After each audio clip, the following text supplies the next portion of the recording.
ஆயால் மே 3rd and 4th current affairs பார்ப்போம். So first news என்னென்னா, இந்தியாவோட first paperless judiciary state. So இந்தியாவோட ஃபஸ்ட்டுன்னு நம்ம ஞாபகம் வச்சுக்கணும், ஆல்ரெடி சொல்லியிருக்கோம். ஸோ பேப்பர்லெஸ் ஜுடிஷியரி ஸ்டேட் அப்படின்னா என்ன?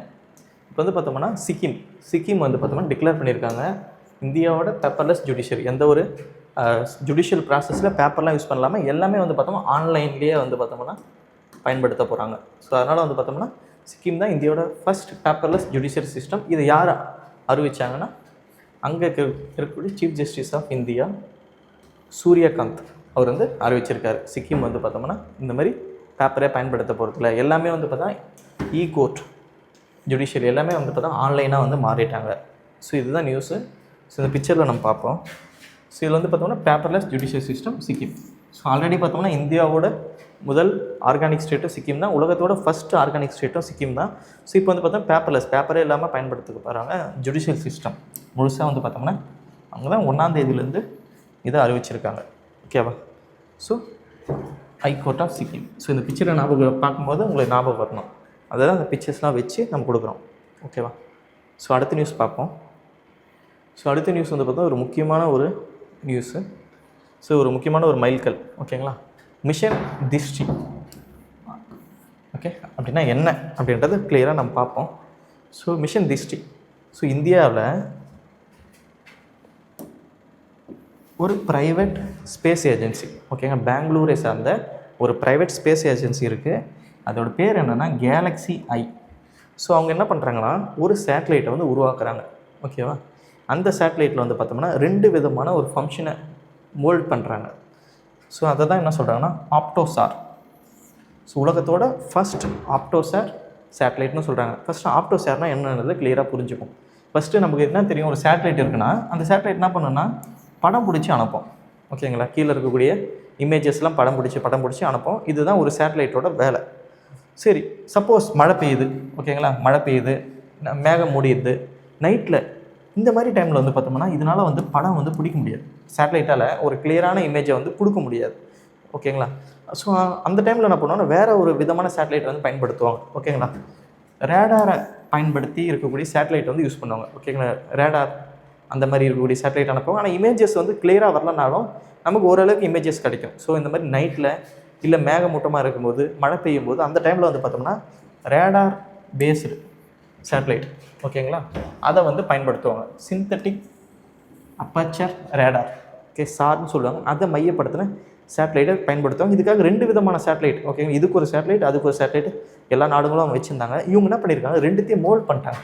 ஸோ இந்த சிஸ்டத்தையும் மோல்ட் பண்ணி ஒரே சேட்டலைட்டில் 2 வேலையும் பண்ணும். ஓகேங்களா? இது வந்து பார்த்தா ஃபோட்டோவும் எடுக்கும், ரேடாரை பயன்படுத்தி அந்த இன்ஃபர்மேஷனும் எடுக்கும். இதனால் வந்து பார்த்தோம்னா துல்லியமான இன்ஃபர்மேஷன் வந்து கிடைக்குது. ஓகேவா? இதை வந்து உருவாக்கியிருக்காங்க அந்த பெங்களூரை சார்ந்த இந்தியாவோட கேலக்ஸி ஐ என்ற ஒரு ஸ்டார்ட் அப் நிறுவனம் இது பண்ணியிருக்காங்க. இதை வந்து கலிஃபோர்னியாவில் ஃபால்கன் 9, ஓகே, ஸ்பேஸ் எக்ஸ் இருக்காங்களே, எலான் மஸ்க், அவரோட சேட்டலைட், அவரோட ஸ்பேஸ் எக்ஸில் ஃபால்கன் 9 வந்து பார்த்தோம்னா இதை லான்ச் பண்ணி சக்ஸஸ்ஃபுல்லாக வந்து பார்த்தோம்னா இது ஃபோட்டோலாம் எடுத்து கொடுக்குது. இப்போ நைட்டில் இருந்தாலும் சரி, இல்லை மழை பெஞ்சாலும் சரி, கிளியரான இமேஜஸ் வந்து இது கொடுக்குது. ஸோ இதை வந்து சக்ஸஸ் பண்ணியிருக்காங்க. உலகத்தோட முதல் ஆப்டோசார். ஸோ 2 விதமான ஃபங்க்ஷன்ஸை ஒரே சேட்டலைட்டில் வந்து இவங்க மோல்ட் பண்ணியிருக்காங்க. ஸோ இதை தான் நியூஸு. ஸோ இதை நம்ம நல்லா டீட்டெயிலாக பார்ப்போம். ஏன்னா இது ஒரு இந்திய நிறுவனம் வந்து பார்த்தோம்னா இந்த அளவுக்கு ஒரு சாதனை பண்ணியிருக்கு. ஸோ எப்போவுமே வந்து பார்த்தோம்னா ப்ரைவேட்டில் வந்து ஒரு சேட்டலைட்டை உருவாக்குறாங்கன்னா சின்ன வெயிட்டாக இருக்கும். ஓகேங்களா? ஒரு 1 கிலோ 2 கிலோ அந்த மாதிரி இருந்தது. இதுதான் வந்து ஹெவியஸ்ட்டாக 190 கிலோ. ஓகே, இதுதான் வந்து பார்த்தோம்னா ரொம்ப ஹெவியஸ்ட்டு. 190 kgs வந்து பார்த்தோம்னா இந்த சேட்டலைட் இருக்குது. துல்லியமான இன்ஃபர்மேஷன்ஸ் வந்து தரும். ஒரு பக்கம் ஆப்டிக்கல், ஓகேங்களா, ஒரு லைட் மூலமாக வந்து பார்த்தோம்னா ஃபோட்டோவும் எடுக்கும், ரேடார் மூலமாக ஃபோட்டோவும் எடுக்கும். இது 2த்தையும் கூட மெச் பண்ணிக்கலாம். ஓகேங்களா? இதனால் வந்து பல துறைகளுக்கு இதை பயன்படுத்த போகிறாங்க. டிஃபென்ஸுக்கு, agriculture, disaster management, infrastructure monitoring, அதனால் எல்லாமே வந்து பார்த்தோம்னா நம்ம மானிட்டர் பண்ணாங்க. 2 விதமான ஃபங்க்ஷன். இது முன்னாடி 2 ஃபங்க்ஷன் வேறு சேட்டலைட் பண்ணதை ஒரே சேட்டலைட்டை 2 ஃபங்க்ஷன் பண்ண வச்சுட்டாங்க. இதுதான் சாதனை பண்ணியிருக்காங்க இந்த பெங்களூரை சார்ந்த கேலக்ஸி ஐ என்ற ஸ்டார்ட் அப். ஸோ இதுதான் நியூஸ். ஸோ மிஷன் திஷ்டி, ஓகேவா? மிஷன் திஷ்டி இதில் வந்து பார்த்தோம்னா ஆப்டிக்கலும் சிந்தட்டிக் அப்பர்ச்சர் ரேடாரையும் ஒன்றா சேர்த்து ஒரே இமேஜஸ் வந்து எனி டைம் வந்து இமேஜஸை பண்ண போது. இது பெங்களூரை சார்ந்த நிறுவனம் ஸ்பேஸ் எக்ஸில் ஃபால்கன் 9 வந்து பார்த்தோம்னா இதை லான்ச் பண்ணியிருக்காங்க. ஓகே. ஸோ இதுதான் நியூஸ். இதுதான் வந்து மிஷன் திஷ்டி. ஓகே, மிஷன் திஷ்டினா என்னன்னு தெரிஞ்சு வச்சுப்போம். ஸோ அடுத்து வந்து பார்த்தா ஒரு defence related news. INS Mahendragiri. நம்ம வந்து பார்த்தோம்னா வெப்லேருந்து இந்த கரண்ட் அஃபேர்ஸ் எடுக்கிறோம். ஸோ ஸ்டார்டிங்லேருந்து நம்ம பார்க்குறோம் ப்ராஜெக்ட் 17A அப்படின்ற ஒரு ப்ராஜெக்ட் இருக்குது. இந்தியாவுக்கு தேவையான வார்ஷிப்ஸை, ஓகேங்களா, போருக்கு தேவையான கப்பல்களை வந்து உருவாக்குறது தான் இந்த ப்ராஜெக்ட் 17A. இதில் வந்து பார்த்தோம்னா 7 கப்பலை வந்து உருவாக்குறாங்க. மொத்தமாக வந்து பார்த்தோம்னா 7 கப்பலை உருவாக்க போகிறாங்க. ஒவ்வொரு மாதத்துலையும் நம்ம பார்த்துருப்போம் இந்த கப்பல் உருவாகி இந்திய நேவியில் வந்து சேர்த்துட்டாங்கன்னு நம்ம வந்து பார்த்தோம்னா பார்த்துன்னு வரோம். ஓகேவா. ஸோ நம்ம தாராகிரி பார்த்தோம் லாஸ்ட் வாட்டி. ஓகே, வித்யாகிரி, இம்கிரி இதெல்லாம் வந்து பார்த்தோம். இப்போ வந்து பார்த்தோம்னா மகேந்திரகிரி 6வது கப்பல். ஓகேங்களா, இந்த சீரியஸில் இந்த 7ல் 6வது கப்பல் வந்து பார்த்தோம்னா மகேந்திரகிரி. ஸோ இந்த 7 கப்பலோட பேரும் வந்து பார்த்தோம்னா இந்தியாவில் இருக்கக்கூடிய மலைத்தொடர் ஏதோ ஒரு மவுண்டைன் பேர் தான் வச்சுருப்பாங்க. நீலகிரி, தாராகிரி, மகேந்திரகிரி மலை பேர் தான் வச்சுருக்காங்க. ஸோ இதோட 6வது கப்பல் வந்து பார்த்தோம்னா இப்போ இந்திய நேவியில் வந்து பார்த்தோம்னா சேர்த்துட்டாங்க, டெலிவர் பண்ணிட்டாங்க. எங்கன்னா மும்பையில். ஸோ மாசாகாவ் டக் ஷிப் பில்டிங்கில் வந்து பார்த்தோம்னா இந்தியாவுக்கிட்ட வந்து இதை வந்து ஒப்படைச்சிட்டாங்க. இதுதான் நியூஸு. இந்த ஒரு இமேஜில் கிளியராக இருக்குது.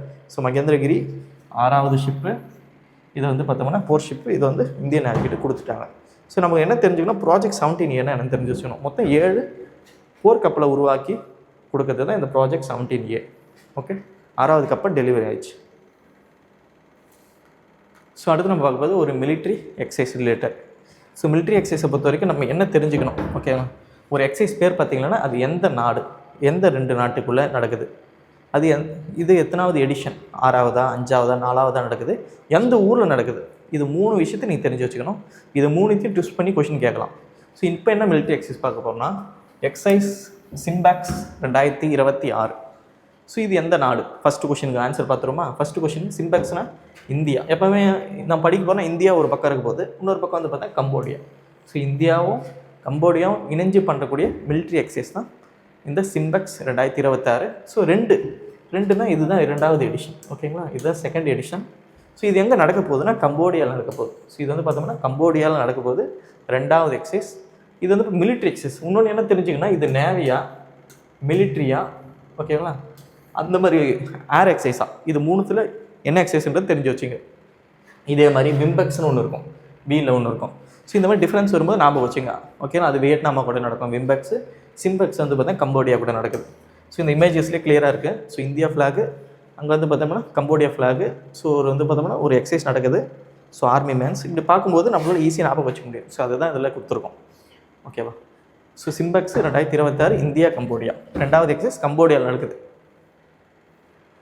ஸோ அடுத்த நியூஸு, ஸோ ஒரு இன்டர்நேஷ்னல் நியூஸு. ஸோ இதில் என்ன பார்க்க போகிறோன்னா ஆரோக்கிய மைத்ரி இன் ஜமைக்கா அப்படின்னா என்ன. ஃபஸ்ட்டு ஆரோக்கிய மைத்ரி.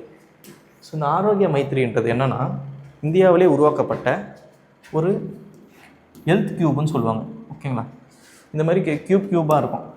ஸோ இது ஒரு இமேஜ் தான், இப்படி இருக்காது, ஒரு க்யூப் மாதிரி இருக்கும். ஓகேங்களா, 30 க்யூபு சேர்ந்தால் போதும் ஒரு ஹாஸ்பிட்டலே உருவாக்கிடலாம் வித் 10 நிமிஷத்துக்குள்ளே. ஓகேங்களா, ஒரு 10 நிமிஷத்துக்குள்ளே ஒரு எமர்ஜென்சியில் 30 க்யூப் வச்சு ஒரு ஹாஸ்பிட்டலில் என்ன இருக்குமோ, ஓகேங்களா, ஐசியூ வார்டிலேருந்து சாதாரண பெட் வசதிலேருந்து எல்லாமே உருவாக்க முடியும் ஒரு 30 க்யூப் இருந்தால் போதும். ஸோ இந்த ஹெல்த் க்யூப் பார்த்திங்கன்னா நம்ம வந்து பார்த்தா ஜமைக்காவுக்கு கொடுத்துருக்கோம். ஓகேங்களா, ஜமைக்காவுக்கு கொடுத்துருக்கோம் ஒரு ஃப்ரெண்ட்ஷிப்பில். ஓகேங்களா, ஒரு ஹியூமனிடேரியன் இதில் வந்து பார்த்தோம்னா நம்ம கொடுத்துருக்கோம். ஆல்ரெடி வந்து பார்த்தோம்னா நம்ம மால்தீவ்ஸ்க்கும் இது கொடுத்துருக்கோம். இப்போ வந்து ஜமைக்காவுக்கு வந்து கொடுத்துருக்கோம். ஓகேங்களா, ஸோ இது மூலமாக வந்து பார்த்தோம்னா கரேபியன் நேஷனில் அங்கே இருக்கக்கூடிய கரேபியன் நாடுகளுக்குள்ளேயும் நமக்கும் வந்து பார்த்தோம்னா ஒரு ஹெல்த்தி ரிலேஷன்ஷிப், ஒரு நல்ல ஒரு ஆரோக்கியமான ஒரு நட்பு வந்து தொடரும். இதை வந்து கொடுத்துருக்கோம். இதை வந்து பார்த்தோம்னா பாஷ்யம்னு சொல்லுவாங்க. ஓகேவா, இந்த ஹெல்த் க்யூப்ஸை. ஸோ இது வந்து பார்த்தோம்னா க்யூபாக இருக்கும். ஓகே, இந்த க்யூப்ஸை வந்து உள்ளே வந்து பார்த்தோம்னா ஹெல்த்துக்கு ஒரு ஹாஸ்பிட்டலுக்கு என்ன தேவையோ, இது வந்து போர்ட்டபிள் ஹாஸ்பிட்டல்னு சொல்லுவாங்க, எடுத்துன்னு போகக்கூடிய ஒரு ஹாஸ்பிட்டல். 30 க்யூப்ஸ் சேர்ந்தால் ஒரு ஹாஸ்பிட்டலே உருவாக்க முடியும். இதை வந்து நம்ம இந்த நாட்டுக்கு கொடுத்துருக்கோம். இதுதான் நியூஸ். ஓகே, ஸோ அடுத்த நியூஸ் பார்ப்போம். பிலிம்ஸ் பாயிண்டரில் ஜஸ்ட் ஒன்லைனில் நம்ம தெரிஞ்சிக்கக்கூடிய சில விஷயங்களை நம்ம பார்ப்போம். ஓகேவா, ஸோ என்ன நியூஸ்னு பார்க்கும்போது கிரேட் இமாலயன் நேஷ்னல் பார்க் நியூஸில் வந்திருக்கு. ஓகேவா, கிரேட் இமாலயன் நேஷ்னல் பார்க். இந்த மாதிரி நேஷ்னல் பார்க்கு வைல்ட் லைஃப் சேஞ்சுரி வந்ததுன்னா அது எந்த ஸ்டேட்டில் இருக்குது அது தெரிஞ்சு வச்சுப்போம். இதே தமிழ்நாட்டில் வந்ததுன்னா, தமிழ்நாட்டில் இருக்கக்கூடிய நேஷ்னல் பார்க் வைல்ட் லைஃப் சேஞ்சுரி நியூஸில் வந்ததுன்னா அது எந்த டிஸ்ட்ரிக்டில் இருக்குது. ஓகேங்க, எந்த டிஸ்ட்ரிக்டில் இருக்குதுன்னு தெரிஞ்சு வச்சுக்கணும். இதே இந்தியா லெவலில் வந்துன்னா எந்த ஸ்டேட்டில் இருக்குன்னு தெரிஞ்சு வச்சுக்கணும். ஓகே, அப்போ எக்ஸாம்பிள் வந்து பார்த்தா மேட்ச் த ஃபாலோவிங் நிறைய வாட்டி வந்து பார்த்தோம்னா அந்த நேஷ்னல் பார்க் ஸ்டேட்ன்றது கொடுத்துருக்காங்க. So great Himalayan national park இது எந்த ஸ்டேட்டில் இருக்குன்னா இமாச்சல் பிரதேஷ். ஓகேவா, இந்த ஏரியா இருக்குல்ல, இந்த நேஷ்னல் பார்க்கில் வந்து பார்த்தோம்னா குறிப்பிட்ட ஏரியா வந்து எக்கோ சென்சிட்டிவ் ஜோனாக வந்து அறிவிச்சிருக்காங்க. ESZன்னு சொல்லுவாங்க, எக்கோ சென்சிட்டிவ் ஜோன். அதை வந்து அறிவிச்சிருக்காங்க. இதுதான் நியூஸு. நம்மளை பொறுத்த வரைக்கும் இது ஒரு நேஷ்னல் பார்க்கு எந்த ஸ்டேட்டில் இருக்குது. ஸோ இது வந்து பார்த்தா இமாச்சல் பிரதேஷ். ரெண்டாவது வந்து பார்த்தோம்னா இது வந்து வேர்ல்டு ஹெரிட்டேஜ் சைட். ஓகேங்களா, இந்தியாவில் வந்து பார்த்தோம்னா சில நேச்சுரல் ஹெரிட்டேஜ் சைட் இருக்குது, மொத்தம் 7 இருக்குது. ஃபிலிம்ஸ் பாயிண்ட் ஆஃப் வியூ ரொம்ப முக்கியம். நேச்சுரல் வேர்ல்டு ஹெரிட்டேஜ் சைட் சொல்லுவாங்க. ஸோ இதெல்லாம் வந்து பார்த்தா யுனெஸ்கோவில் அங்கீகரிக்கப்பட்ட வேர்ல்டு ஹெரிட்டேஜ் சைட்டு மொத்தம் 7. இது 7 எந்த ஸ்டேட்டுன்றது படித்து வச்சுங்க, எக்ஸாம் பாயிண்ட் ஆஃப் வியூ ரொம்ப முக்கியம். இப்போ கசிரங்கா அசாம், மனாஸ் அசாம், அந்த மாதிரி இதை வந்து படித்து வச்சுங்க இந்த 7த்தையும். ஓகே, இது ரொம்ப முக்கியம். ஓகே, எக்ஸாமில் நிறைய வாட்டி இதை கேட்டிருக்காங்க. ஸோ என்ன நேஷ்னல் பார்க்கு எந்த ஸ்டேட் போதும். அடுத்து any operation, any initiative. Okay, டிஃபென்ஸில் ஆர்மி, நேவி, அவங்க எந்த ஒரு இனிஷியேட்டிவ் சேர்த்தாலும் அதை பற்றி நம்ம தெரிஞ்சு வச்சுக்கணும். ஓகேங்களா, அதில் முக்கியமான ஒரு இனிஷியேட்டிவ் தான் வந்து பார்த்தா OP Netra 1.0. Okay, Indian army.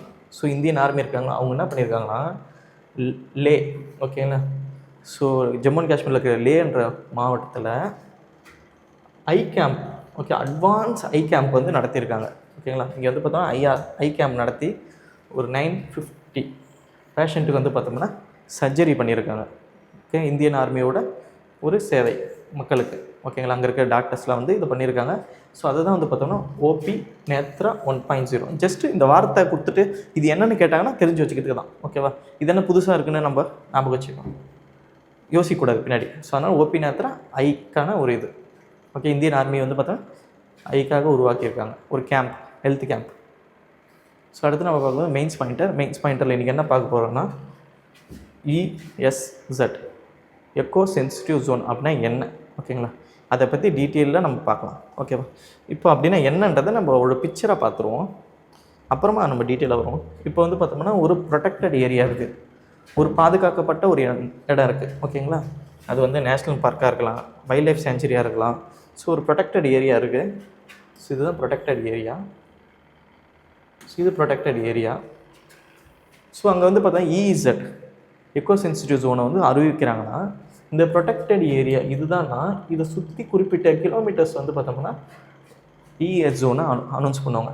So யாருமே வந்து பார்த்தோம்னா இந்த ப்ரொடெக்டட் ஏரியாவை போய் டைரெக்டாக டிஸ்டர்ப் பண்ணக்கூடாது. இது வந்து ஒரு பஃபர் ஜோனாக இருக்கும். ஓகே, வெளியே வந்து பார்த்தோம்னா ஹியூமன் செட்டில்மெண்ட், நம்ம வந்து பார்த்தா வெளியே இருப்போம். இந்த இடத்துல வந்து பார்த்தோம் பார்ஷியலாக இருக்கும், கொஞ்சம் ஹியூமன் செட்டில்மெண்ட் இருக்கும், மற்றதெல்லாம் காடுகளாக இருக்கும். ஸோ யாருமே வந்து பார்த்தோம்னா நேரடியாக அந்த வனவிலங்கு வந்து பார்த்தோம்னா மனிதர்கள் இருக்கக்கூடிய வசிக்கிற இடத்துல வந்து பார்த்தோம்னா தடையாக இருக்கக்கூடாதுன்னு ஒரு பஃபர் ஜோனை உருவாக்குவாங்க. ஸோ அதை வந்து ஒரு சில கிலோமீட்டர்ஸ் அப்படின்னு அறிவிப்பாங்க. ஓகேவா, இதுதான் வந்து பார்த்தோம்னா எக்கோ சென்சிட்டிவ் ஜோன். ஸோ இதுதான் வந்து நியூஸில் வந்திருக்கு. இதை பற்றி நம்ம மெயின்ஸ் பாயிண்டில் நம்ம சிலபஸ் வைஸ் என்னன்றதை பார்ப்போம். ஸோ இந்த ஜோனை பொறுத்த வரைக்கும் இங்கே இருக்கக்கூடிய பாதுகாக்கப்பட்டதை வந்து பாதுகாக்கணும். ஸோ சுப்ரீம் கோர்ட் என்ன சொல்லியிருக்காங்கன்னா எல்லா நேஷ்னல் பார்க்லையும் 1 கிலோமீட்டர். ஓகேங்களா, இதுதான் நேஷ்னல் பார்க்னா இதை சுற்றி 1 கிலோமீட்டர். இப்போ இதுக்கு வந்து பார்த்தா 1 கிலோமீட்டர். இந்த 1 கிலோமீட்டர் வந்து பார்த்தோம்னா இந்த ஜோனாக இருக்கணும் அப்படின்னு அறிவிச்சிருக்காங்க. ஸோ இதுதான் நியூஸில் வந்தது. ஸோ நம்ம இந்த ஜோன்னா என்ன, இதில் என்ன ஒரு முக்கியத்துவம் இருக்குது, இதில் என்ன பிரச்சனை இருக்குது, இதை எப்படி நம்ம பாதுகாக்கலாம் அப்படின்றத பற்றி பார்ப்போம். ஸோ ஃபஸ்ட் நம்ம பார்க்கும்போது இந்த ஜோனுக்கான ஒரு டெஃபினேஷன் எதுங்க. இந்த ஜோனை பொறுத்தவரைக்கும் ப்ரொடெக்டட் ஏரியா, பாதுகாக்கப்பட்ட இடங்கள், national park, wild life sanctuary, biosphere reserve. Already TNPSCயில் இந்த EEZ ஜோன் வந்து எந்த ஆக்ட் கீழே வருதுன்னு கேட்டிருந்தாங்க. So environment protection act. So சுற்றுச்சூழல் பாதுகாப்பு சட்டம் 1986 வந்து பாதுகாக்கிறாங்க. இது வந்து ஷார்க் அப்சர்வர். ஸோ டேரெக்டாக வந்து பார்த்தோம்னா மனிதர்களும் விலங்குகளும் கான்ஃப்ளிக்டை குறைக்கிறதுக்காக ஒரு பஃபர் ஜோனாக ஆக்ட் ஆகும். இது வந்து 0லேருந்து 10 கிலோமீட்டருக்குள்ளே இந்த ஜோன் வந்து இருக்கலாம். ஓகேவா, இதோட முக்கியத்துவம் என்ன, இது மூலமாக வந்து இங்கே இருக்கிற வனவிலங்குகளை பாதுகாக்கலாம், சுற்றுச்சூழலை பாதுகாக்கலாம், sustainable development, wild life protection, climate regulation. So இதெல்லாம் வந்து ஜஸ்ட்டு படித்து பார்த்தா புரியும். இதெல்லாம் முக்கியத்துவம். என்ன சேலஞ்சஸ் இருக்குது, இந்த எக்ஸாமில் நிறைய கேட்க வாய்ப்பு இருக்குது. ஸோ ஒன்று வந்து பார்த்தோம்னா டெவலப்மெண்டல் ப்ரெஷர், டெவலப்மெண்ட் பண்ணணுன்றதுக்காக காடுகளை வந்து அழிக்கிறாங்க. இல்லீகல் ஆக்டிவிட்டீஸ், மரங்களை வெட்டுறது, மைன்ஸ், ஓகேங்களா, அது பண்ணுறது, அது மூலமாகவும் பாலிசிஸ் இஷ்யூ, லோக்கல் அங்கே இருக்க மக்களுக்கு வந்து காடே வாழ்வாதாரமாக இருக்கும்.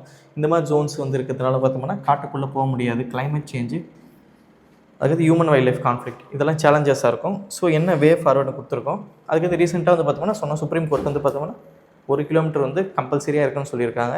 ஸோ இந்த ஜோனை பற்றி ஒரு கன்க்ளூஷன். ஸோ இதுதான் மெயின்ஸ் பாயிண்டர். இதில் வந்து படித்து பார்த்தா போதும், எல்லாமே பிக்சர் வைஸில் கிளியர் கட்டாக என்ன சொல்ல வரன்றது இருக்கும். ஜஸ்ட்டு நீங்கள் பார்த்துக்கலாம் என்னெல்லாம் ப்ரொவைட் பண்ணியிருக்காங்க, என்னெல்லாம் வந்து பண்ணக்கூடாது, என்ன ரெகுலேட் பண்ணியிருக்காங்க, என்ன பண்ணலாம், அது கொடுத்துருக்காங்க. இது தெரிஞ்சு வச்சிங்க, ப்ரிலிமினரி பாயிண்ட் ஆஃப் ரொம்ப யூஸ்ஃபுல்லாக இருக்கும். ஸோ இதுதான் மெயின்ஸ் பாயிண்டர். ஸோ இது பிடிஎஃப் கிடைக்கும்போது நீங்கள் நோட்ஸ் எடுத்துக்கலாம். ஓகேவா? ஸோ லாஸ்ட்டாக நம்ம பார்க்கும்போது question of the day. So national பார்க்கை பற்றி ப்ரீவியஸ் இயர் கொஷின் பார்ப்போம். Floating national park is situated in. So இந்த மிதக்கும் தேசிய பூங்கா எங்கே உள்ளது? So option A West Bengal, option B வந்து மணிப்பூர், ஆப்ஷன் சி வந்து கேரளா, ஆப்ஷன் டி வந்து நாகாலாந்து. ஸோ இதை ஆன்சர்ஸ் நினைக்கிறீங்க யூடியூப் போஸ்ட் இருக்குது, நீங்கள் போல் பண்ணலாம். தேங்க்யூ.